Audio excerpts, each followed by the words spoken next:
History's deadliest diseases killed kings, poets, and presidents the same way. Crowns and fame meant nothing to a system the body could not stop. Joan of England.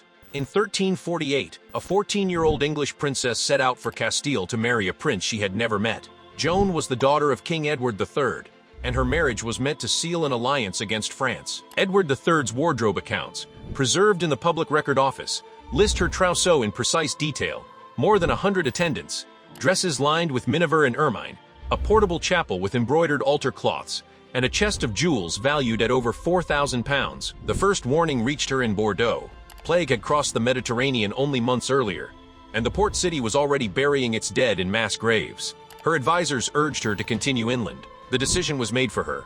The marriage could not wait. Within a week, members of her household began to die. Her chaplain went first, dead in 3 days. Then a lady-in-waiting. Then 2 of her closest attendants. The pattern was the same in every case. A high fever, black swellings under the arms and at the neck, hard as eggs. Then unconsciousness, and within 48 hours, death. Joan was moved to the small village of Loremo, a few miles outside Bordeaux, isolated from her remaining staff. Her father's letters, sent across the channel, would not reach her in time. According to the chronicler Geoffrey Le Baker, writing within a decade of the events, she died on the 2nd of September. She was 15 years old. The marriage that was supposed to bind 2 kingdoms never took place. Pedro of Castile would later be killed by his own brother, ending the dynasty entirely. Edward III lost 2 more children to plague within the next 2 years. The Black Death did not negotiate with rank. A royal title was not a barrier. It was simply a marker on a corpse. John Keats. In February of 1820, the English poet John Keats coughed once, looked at the blood on his hand, and told his friend, "I know the color of that blood. It is arterial blood. I cannot be deceived. That drop is my death warrant." Keats had trained as a surgeon before becoming a poet. He recognized tuberculosis instantly. His mother had died of it. His brother Tom had died of it in his arms 2 years earlier. He knew exactly what would happen next, and he was right. For the next 12 months, the disease moved through his lungs in stages. First came the night sweats so severe his bedsheets had to be changed before dawn. Then the loss of weight, the constant low fever, the exhaustion that prevented him from holding a pen for more than a few minutes. His physicians prescribed the standard treatment of the era, repeated bloodletting, a starvation diet of 1 anchovy and 1 slice of bread per day, and a sea voyage to Italy. The voyage nearly killed him. Quarantined in Naples harbor for 10 days in October 1820, he wrote that the smell of the ship's hold made him pray for death. By the time he reached Rome, he could not climb the steps to his apartment unassisted. His final months were spent in a small room overlooking the Spanish Steps. He weighed less than 50 kilograms. His friend Joseph Severn nursed him alone. On the night of February 23, 1821, Keats whispered, "Severn, lift me up. I am dying. I shall be easy. Don't be frightened. Thank God it has come." He was 25. The medical system designed to save him had drained nearly 2 liters of his blood over the course of his illness. The treatment shortened his life. The system had no understanding of the disease it was treating. Louis XV. In April of 1774, the King of France went hunting near the Petit Trianon and returned to Versailles complaining of a headache. He was 64 years old and had ruled for 59 years, longer than any other European monarch then living. Within 48 hours, the headache had become a fever. Within a week, the rash appeared. The court physician recognized smallpox immediately.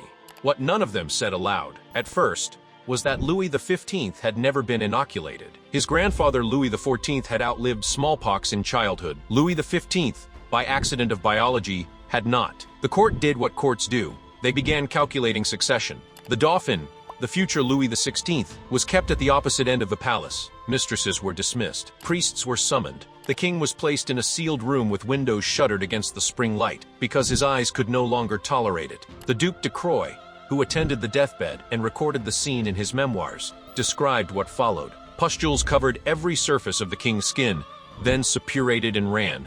The face that had been painted in formal portraits for half a century was no longer recognizable. The smell from the room reached the corridors of Versailles for days, not hours, and courtiers walked past holding handkerchiefs to their faces. The Marquis d'Argenson, writing privately, recorded that the king, who had spent half a century building the most controlled court in Europe, was now isolated by his own infection. He died on the 10th of May, 1774. The decomposition was so rapid that the corpse could not be displayed in the traditional state funeral. He was placed in a lead-lined coffin and buried at St. Denis with a brief, almost apologetic ceremony. The system of absolute monarchy continued for 15 more years before it collapsed entirely.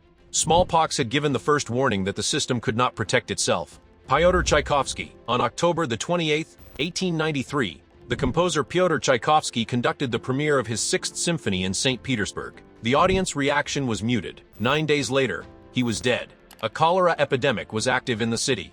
Posters in every public building warned residents to drink only boiled water. On the evening of November the 2nd, dining at a restaurant on Nevsky Prospect, Tchaikovsky asked for a glass of water. The waiter brought it unboiled. According to his brother Modest, who was present and later wrote the standard biography, the composer drank it in a single motion, despite being warned. The first symptoms appeared the following morning: severe abdominal cramps, then vomiting, then the characteristic rice water diarrhea that defined cholera in its acute phase. Within 8 hours, Modest recorded, his brother had entered the algid stage, the body unable to retain fluid, the face turned the color of slate, the fingers and lips visibly blue. His physicians disagreed about treatment. One recommended hot baths to draw the fever out. Another insisted on cold compresses. A third bled him. The cholera bacterium, undisturbed by any of these interventions, continued multiplying in his small intestine and producing the toxin that prevented his body from retaining water. He died on November the 6th at 3 in the morning. He was 53. The official cause was listed as cholera.